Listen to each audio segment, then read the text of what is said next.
Okay, today's chapter is cell cycle, cell division and structure of chromosome. तो सबसे पहले ये cell cycle पढ़ो. Every cell capable of division passes through recurring events called the cell cycle. The sequence of events including duplication of DNA, synthesis of other cell constituents, growth and division that a cell undergoes from the time of its formation up to its division into daughter cells is called cell division. हाँ, cell cycle. जो cell cycle है वो क्या होता है? Cell cycle में क्या होगा? सेल साइकिल में ये सेल पहले तो प्रिपेयर करेगा सेल डिवीजन के लिए. तो उसमें क्या होता है? उसमें ये जो साइटोप्लाज्म है वो इंक्रीज होगा, सेल का साइज बढ़ेगा और बाकी जितने भी कॉन्स्टिट्यूएंट है ना, सेल के कॉन्स्टिट्यूएंट्स कौन से होते हैं? जैसे कि इसके अंदर ribosomes, endoplasmic reticulum, Golgi apparatus, mitochondria, ये सारे जो भी सेल कॉन्स्टिट्यूएंट्स हैं उनकी सिंथेसिस होगी. ठीक है, तो इसका ड्यूरेशन क्या है? Duration of cell cycle, that is duration between two successive cell divisions is called generation time. हाँ, तो ये दो सेल डिवीजन के बिटवीन जो भी जितना भी टाइम होता है उसको ड्यूरेशन, उतना ही टाइम सेल साइकिल का होता है. तो इसमें फेजेस कितनी होती हैं?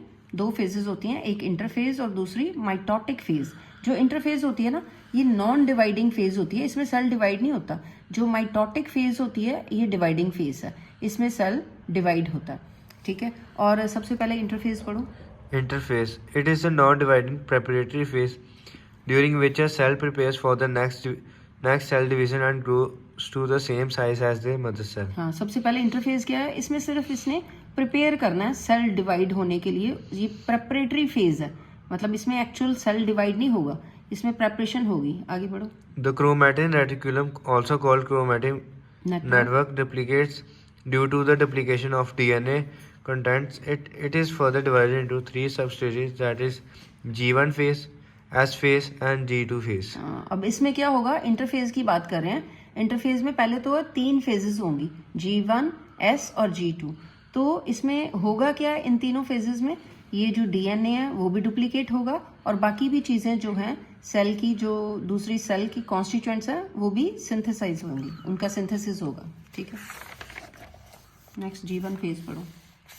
First growth phase or post-mitotic phase. G1 is the longest phase of interphase. In this phase, the cell is metabolically active. The RNA and proteins are synthesized and volume of cytoplasm increases, hence cell grows in size. The cell carries out normal functions and gets prepared for the next phase.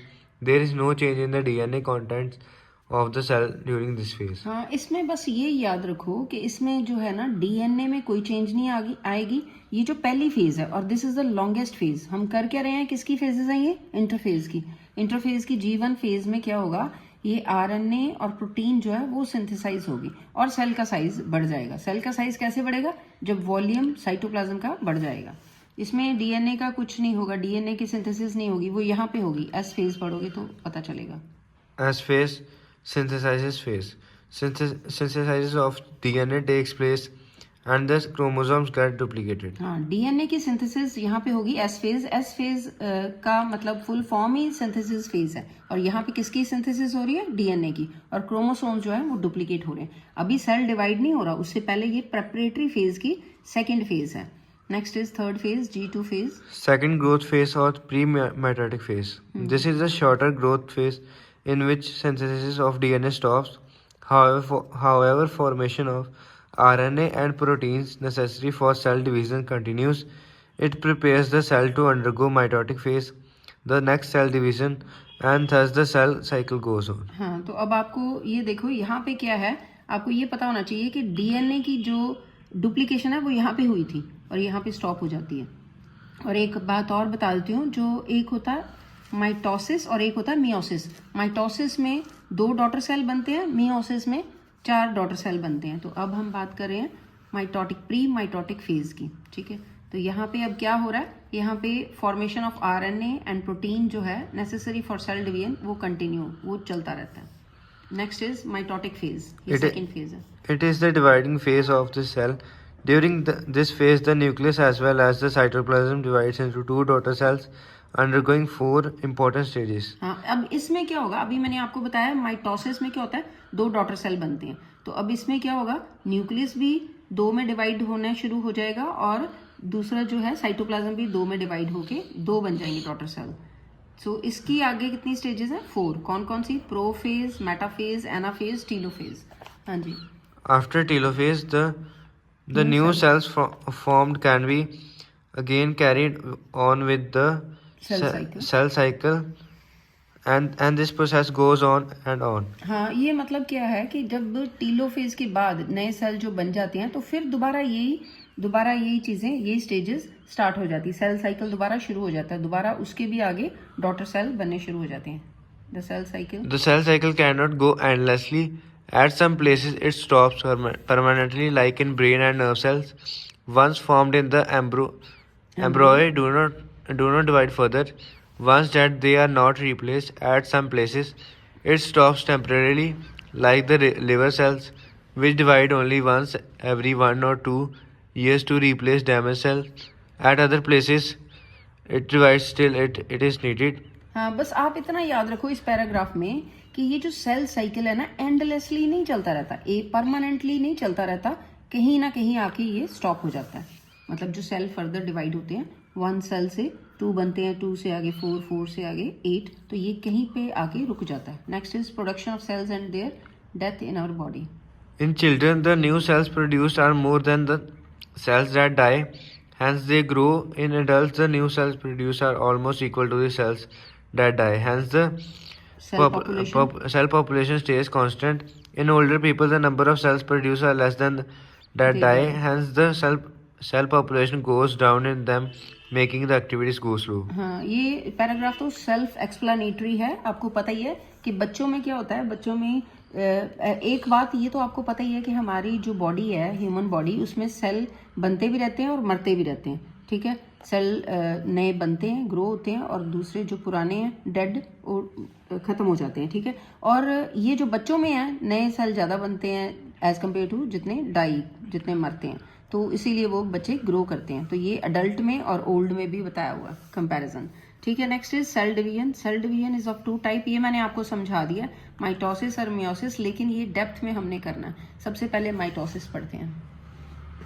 It is a type of cell division during which a cell divides into 2 daughter cells, each containing similar and the same the number of chromosomes as the present in the parent cell. हाँ, ये मैंने अभी आपको समझाया ना कि mitosis में क्या होता है कि सेल डिवीजन ऐसी है जिसमें 2 डॉटर सेल बनने हैं और दोनों डॉटर सेल में सेम नंबर ऑफ क्रोमोसोम्स हैं जितने के पेरेंट्स में। जितने पेरेंट्स में नंबर ऑफ क्रोमोसोम्स है उतने ही डॉटर सेल्स में। किस केस में? माइटोसिस में। नेक्स्ट पढ़ो। Since the number of chromosomes in this type of division remains the same, hence it is also called equational cell division. हाँ, पेपर में ये भी आ सकता है। हो सकता है आपको ये कहते हैं ना कि डिसगाइज, भेस बदल के क्वेश्चन आते होते हैं। अगर माइटोसिस की जगह पे ये लिखा होगा, आपने कहना ये तो आउट ऑफ सिलेबस आ गया। ये क्या है? Equational cell division. ये माइटोसिस का ही नाम है। क्यों? क्योंकि ये इक्वल हैं। क्या इक्वल हैं? क्रोमोसोम्स। किस किस में? पेरेंट में और डॉटर में। ठीक है जी। This type of cell division take place in somatic or body cell during growth, development and repair of an organism, hence also known as somatic cell division. हाँ, देखो इसका तीसरा नाम एक और आ गया, सोमैटिक सेल डिवीजन। क्यों?